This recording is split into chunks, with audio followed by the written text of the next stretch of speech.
الرجيم بسم الله الرحمن الرحيم رب اشرح لي صدري ويسر لي أمري واحلل عقدة من لساني يفقهوا قولي رب زدني علما. Alhamdulillah, by the grace of Almighty Allah Rabbul Alameen, we are on the 16th night, so the time is running fast. Tonight, the wonderful surah that needs to be read on every Friday, Sura Kahaf. We started that surah and we learned one hadith that every Friday, if someone reads it, one nur or light will emit from him until next Friday. So it's a kind of blessings, great blessings of this particular surah. And now, if we recall two days ago, in Surah Nahl, one ayah came that Allah Rabbul Alameen revealed that, O Prophet, they claim that one slave or one person who is non-Arab is actually giving you the Quran or giving you all the materials of the Quran. Okay, so that was one of the interesting claims, because the mushrik claimed that he was a madman. Na'udzubillah, madman. He is all nonsense words. They just claimed on behalf of the Prophet ﷺ. But the Jews, when they read Quran, when they listen Quran, they immediately told that it cannot be from a mad person, because many of the message are linked with us, aligned to us. So they told that, okay, probably one of four slaves, they just identified, those are actually non-Roman slaves. They knew some Torah and some Injil. So then they claimed that that person actually made the Quran and gave it to Prophet. Now Allah Rabbul Alameen in Surah Nahl just clearly depicted that ayah. And then Allah Rabbul Alameen gave a logic that actually that person is non-Arab. His Arab is not that high quality, but Quran is a high quality Arab book, right? I mean, it is written in completely high quality Arab. So that was one justification. Now the Jew didn't stop themselves. Now after two surah, in this particular surah, they asked to the mushrik that, can you ask Prophet Muhammad sallallahu three questions? So they are trying to make the plot, right, to justify the Quran. And the question was that, can you ask him that what is the story of the young man who fled seeking Allah's protection in the cave and slept for 300 years? So they knew that story. So it's not new in Quran. It's a strange story, but they knew actually. Second question was, can you ask him what is the story of Zulkarnain? And third question, what is ruh? What is soul? Three questions. And then they added one interesting thing. They told, if the prophet, he is a prophet, then he should know the answer of the first two. So about cave and about the Zulkarnain. But he shouldn't know the third question, if he is a prophet. Because no one knows what is ruh except Allah. So if he tried to give the answer of ruh, he cannot be a prophet. That was Jews' argument. That's an interesting catch, right? Okay, so, and then actually I'll go through immediately. So in this surah, those two questions were given. Even regarding ruh, nothing was mentioned in this surah. In another surah, it is mentioned that only Allah knows. It is just an order of Allah Rabbul Alameen. That's it. So actually, three questions are ultimately answered. But in this surah, on top of it, two additional description has been given. And four things altogether make something which is our life, which is the test of life actually. So it is mentioned in the board. In any life, in any human, there are actually four tests, always happens. One, trial of religion, test of religion, right? What does it mean? That, can I keep my religion, right? Or should I leave my religion, or what? It's a test of religion. If someone has a good religion, shaitan actually inspires him somehow to do sin, to leave the religion and so on, whatever, right? And Ibn al-Qayyim actually explained clearly that The first thing Shaitan try what? To do the shirk. This is his first attempt. If he avoids the shirk, then he try to incorporate the second thing is bidaya, innovation. If he is away from bidaya, then third, major sin, then minor sin, and so on. So this is the step that proposed by Ibn Qayyim. So that's how Shaitan actually try to make him fail in the test of religion, trial of religion. So the first story is about the trial of religion, people of the cave.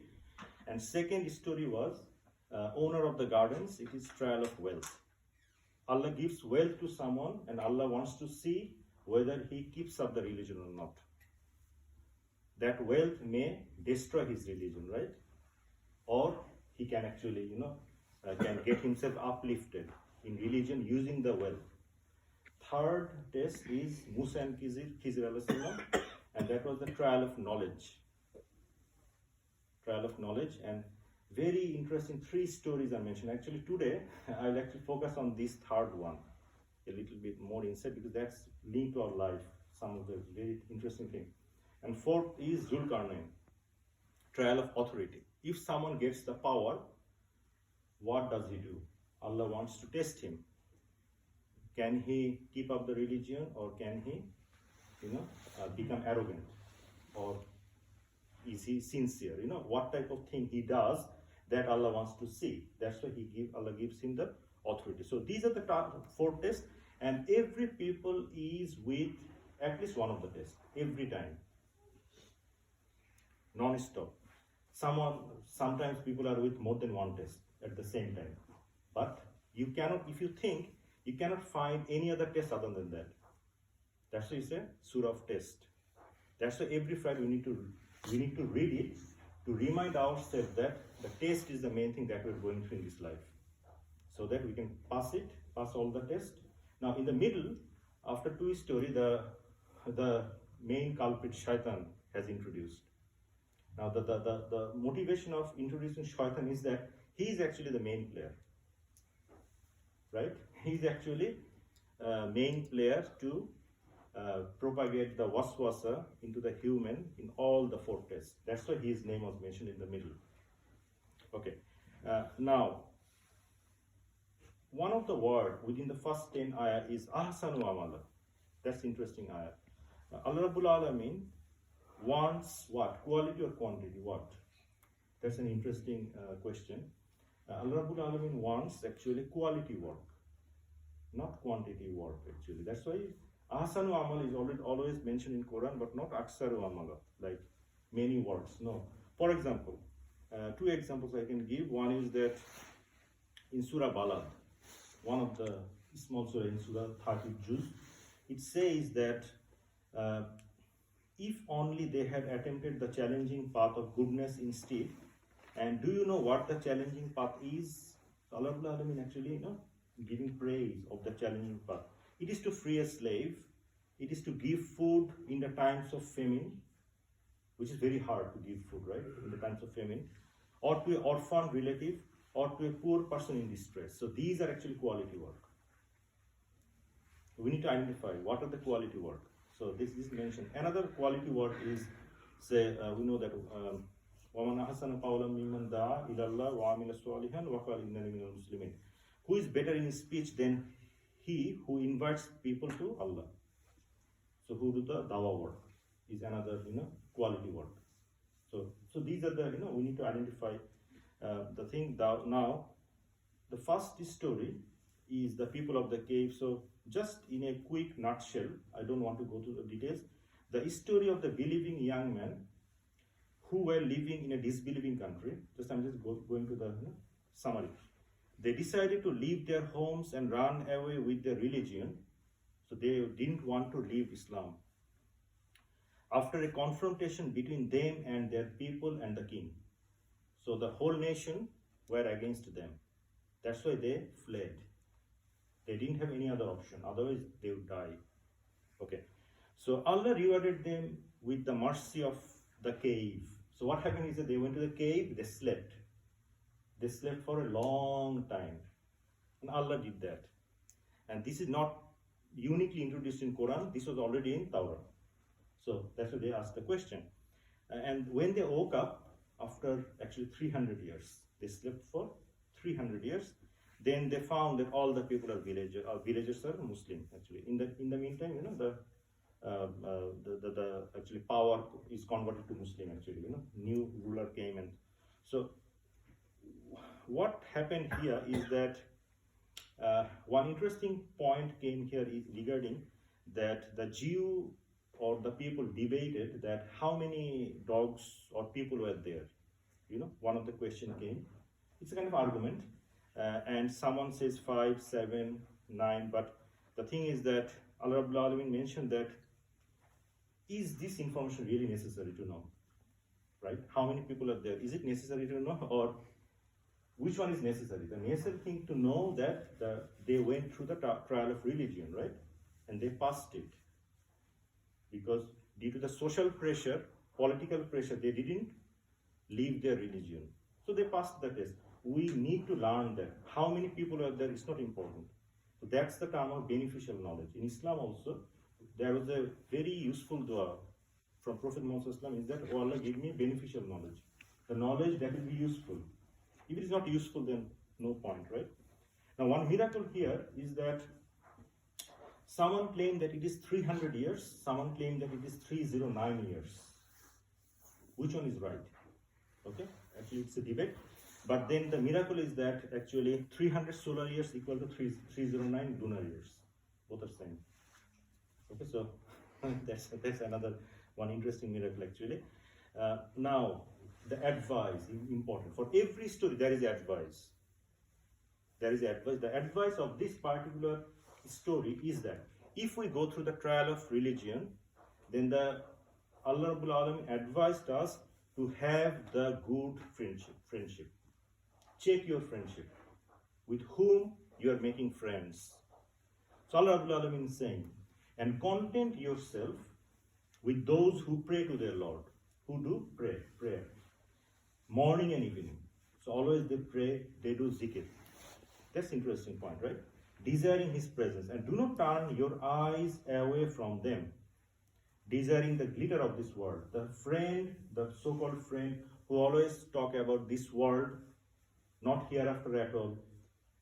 You need to be alert, right? This is clearly instructed here. You need to be alert.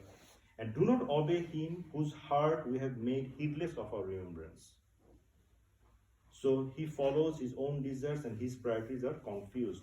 So the main advice in trial of religion is what? Friendship. Friendship who actually are pious. The friends who are pious. Make them your good friends, right? That's the solution. Second story is the story of the owner of the garden. So the summary is the story of the man to whom Allah had blessed, but he forgot Allah. So Allah Rabbul Alamin gave someone huge amount of wealth, huge amount of garden, and then evidently he forgot Allah. Okay. So what happened is that he transgressed and had doubts in the faith. So he didn't give thanks to Allah. So whatever can happen, in the line. And then what happened one day? The destruction of the crops and harvest happened. So all his crops were destroyed immediately. And then he realized, I should really, thank Allah Rabbul Alamin. I should really I shouldn't do any shirk with him and so on. So all these are the summary of these actually the evil consequences of not following Allah, not obeying Allah. So he said, alas, I wish I had never associated anyone with him, Lord, in worship. So what happened, why it is a kind of association is that he felt autonomous at some point.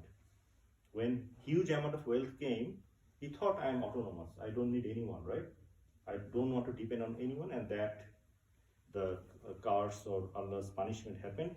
So, and immediately the story of Shaitan came. So he is actually, Allah Rabbul Alamin is saying that take him as your enemy. Take Shaitan as your enemy. He is the main enemy actually. Allah reminded that. So all these stories are interlinked.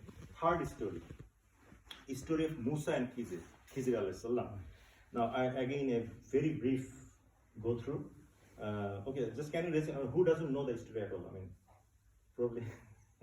Okay, probably I'm going through quickly, so I think otherwise time we can cover with time.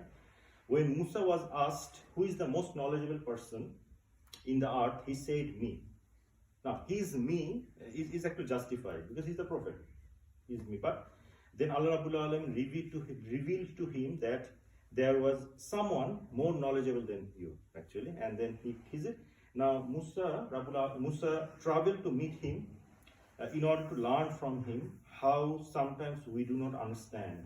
So then three things happened actually, that he couldn't realize that it can happen, but the consequences was interesting. Okay, I'll just go through that events. I'll just give some time on that, and then I'll probably stop. So they set out together. So they started the journey. I'm just reading from the Quran. Until they had boarded the boat, they boarded the boat. He said, what happened is that Khidr immediately started to make a hole in the boat, make the boat damage, right? Wanted to damage the boat. So then Musa asked him, why did you make a hole here? Okay, so it also indicates the compassion of the prophet for others. So it's a kind of very interesting insight from the Mufassirun. He said, did I not tell you that you'll not be able to question me anything? Because some of the thing you cannot tolerate. It is beyond your comprehension. I mean, you cannot comprehend that. Then they set out again. So first time he failed. Then he asked sorry. So I will not ask any question anymore. So they went out, and then they encountered a boy. They found a boy, and Khidr immediately killed him. Musa was really shocked. Oh my God, I mean, what did you do? He was a bit angry, actually. Even the word used here, I don't know, I probably could, Juma will explain that more, but one laka was used, which means that these Musa salam's, kind of impression was more harsher that time. So even in the word, that's a miracle of Quran actually. That was actually depicted. That this time he harshly said, why did you kill him? So that's the style. Okay, now he said, did I not tell you that you will not be able to endure with me? Again reminded, and this is the last option. He told him that if you ask anything, then I'll not go with you. So they set out again until they reached the people of a town. And they asked him for food. They were very hungry. Musa was very hungry. He doesn't have any idea about Khidr, but he was hungry. So they wanted for food, and everyone refused them. And refusing the food is very uncommon in that society. That's interesting identification from Mufassirun. They usually give food for an unknown traveler. But that was unusual, happened. He was the best prophet that time, right? He was the chief one. So then what happened is that one wall was falling down, and even the artist, the Quranic word selections are pretty amazing. It's again another miracle is that Allah Rabbul Alamin actually said that the wall itself wanted to fall down. That's the style way of talking. So even Allah Rabbul Alamin giving honor an object. That's the style of Quran, which is not found in any Arab literature. So that's the interesting thing. Wall is about to fall down, which means it's about to break. So what did he do? Khidr salam, he actually repaired the wall. He repaired the wall, and after repairing, Musa told them, repaired the wall, and he immediately started to go away. Then Musa asked him, please, you should actually ask some food because you repaired the wall. Then he told him, no, I cannot go with you because you are asking me. This is the third time, I cannot actually. Now, what is the learning? Now I'm just going through one by one, inshallah. Is that the first story, the boat, right? The word used is that boatman was, that fisherman, they were actually fishermen. So what basically happened, I'll go to that point later, he was actually masakin. Those fishermen was actually miskin. So they are very poor men. The masakin is used in Quran. Although they have a boat, but they are masakin. What does it mean? Probably it is a hired boat. Or maybe they work with someone, there was someone who owned all the boat, they just give, on a daily basis or something. So they made the damage because there was a king. After a while, when they will go for a while, the king will immediately seize the boat if there is no defect on the boat. That's why Khidr, Allah actually instructed him, make a damage. So probably after half an hour, when the king will seize the boat, wanted to seize the boat, he will see the the damage, and he will not take the boat. He will be safe. And you didn't realize because Allah knows the future. Same thing can happen to our life, right? Okay, so just try to understand that thing. Is that when the fishermen actually in Bukhari it came that when the fishermen asked, actually Musa and Khidr asked them, can we ride on your boat? They actually didn't take any money. That was interesting insight. So they actually favored to Musa and Khidr freely. Now you can imagine you favored someone free and that person started to make a hole. Then you will be very upset, right? Probably the fishermen were also upset at that time. But if there was no scratch, after half an hour, when the king will take away the complete boat, then what would happen? So probably when the king didn't take the boat, then probably the fisherman thought, oh, Alhamdulillah, at least it was saved because of the damage. In our life, the same thing will happen. One thing happened, we become very shocked.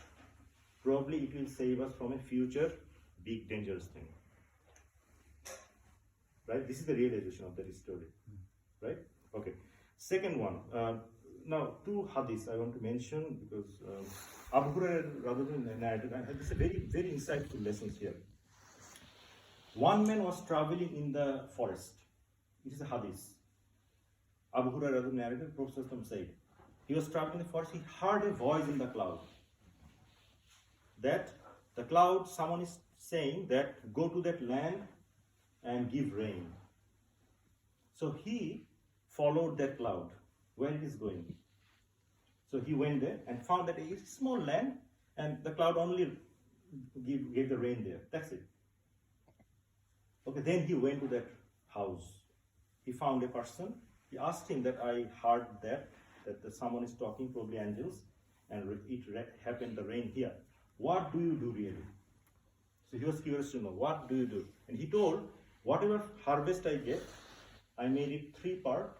1 part I keep for my food, 1/3 part I donate completely sadaqah, and 1/3 I just do again. Next year I just plant it again, replant again. Then he realized for the sadaqah, Allah Rabbul Alim is helping him. One hadith. Second hadith. In Tirmizi, it's a Sahih hadith, is that there was a rich businessman in Medina. He complained to Prophet Muhammad that my brother is very poor. He's actually Ashab Sufa. There are 70 Sufa. He stayed in the Masjid Nawawi. They were actually very poor. And they used to, other people used to feed them. And his brother is complaining to Prophet Muhammad that my brother, he doesn't want to do any work, but he only studies hadith. But with hadith, you cannot earn anything. Hadith, and he always, I need to actually, feed him. So it's a complaint. So can you ask him to do work? Then what did Prophet say? He said, probably due to your favor to your brother, because he is studying hadith, Allah is giving you more barakah in your business. And Allah made you rich due to that service.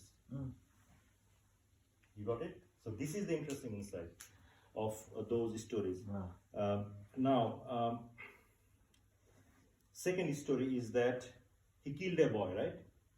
He just killed a boy. So what happened is that Allah is saying that these boys' parents were mu'min. Whenever in Quran mu'min word is used, it is more stronger than Muslim. Because mu'min means, it's a higher level of Muslim. So Allah loved them. That's why he killed the boy, because the boy in later phase of life will in fact destroy the religion of the parents. So the parents would be disbeliever or ungrateful due to that son. So he was killed. Okay, so it happened basically. And the third thing is that and the third thing was the wall. Wall was repaired because the parents, because that wall belonged to an orphan, and his father died so previously, but that father was righteous, and that father's some wealth was actually beneath that wall, and Allah will destine after many years that when that orphan will grow up, they will dig that wall, find that wealth. Okay, now just we try to combine these two stories together. First story is that Allah Rabbul Alameen kept the religion of children. So what happened, I just come to that point, is that boy was killed, am I right? Actually Allah rewarded him with a righteous child. It is mentioned in Quran. So what was that? It is found in Tafsir Mizan, is that Allah actually gave them a daughter. Okay, Allah gave them a daughter, and that daughter had a child who was a Nabi, who was a prophet. So they actually inherited a prophet. What can be more amazing than that, right? So that was the reward actually waiting in that line, and due to that, actually their religion was completely intact. So if someone keeps up the religion, Allah wished to keep it intact throughout his life. That's the reward, and that propagated to the next generation. So if someone becomes pious, strongly uphold the religion, most likely that his children will be pious as well. First lesson. Second lesson of the wall, right? He rebuilt the wall. If someone is pious, his children will never be deprived of wealth. Allah will arrange the sustenance. Allah will give the rizq. So, what is the summary? If someone is pious, his generation will never be deprived with both wealth and religion.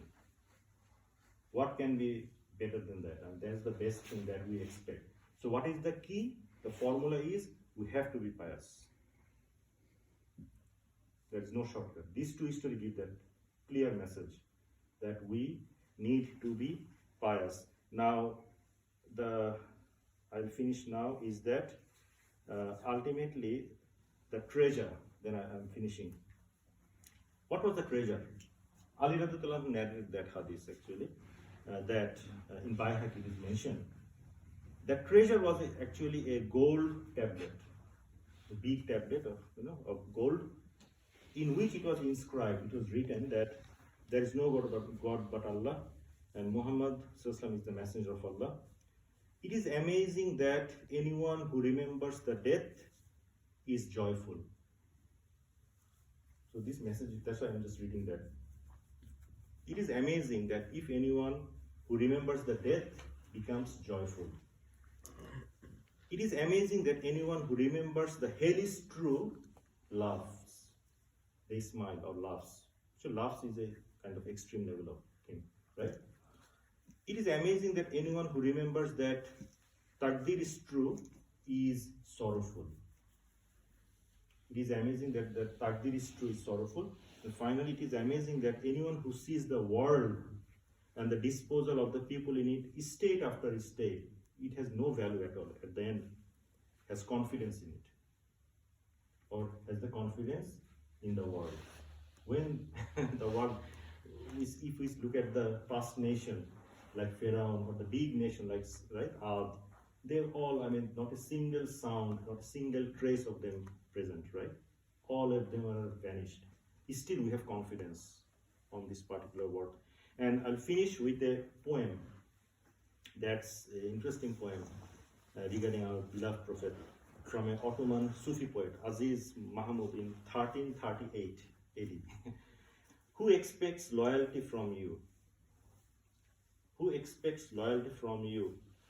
He's actually asking to the world, to this world. Who expects loyalty from you? Are you not the false world?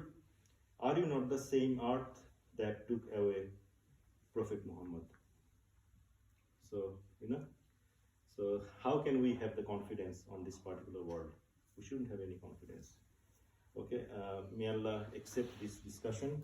May Allah give barakah, our prayer, our everything, our discussion. And we ask Allah's mercy on this blessed month and this knowledge of Sura Kahaf. May we imprint in our mind of this particular surah, and Allah may Allah bless us all.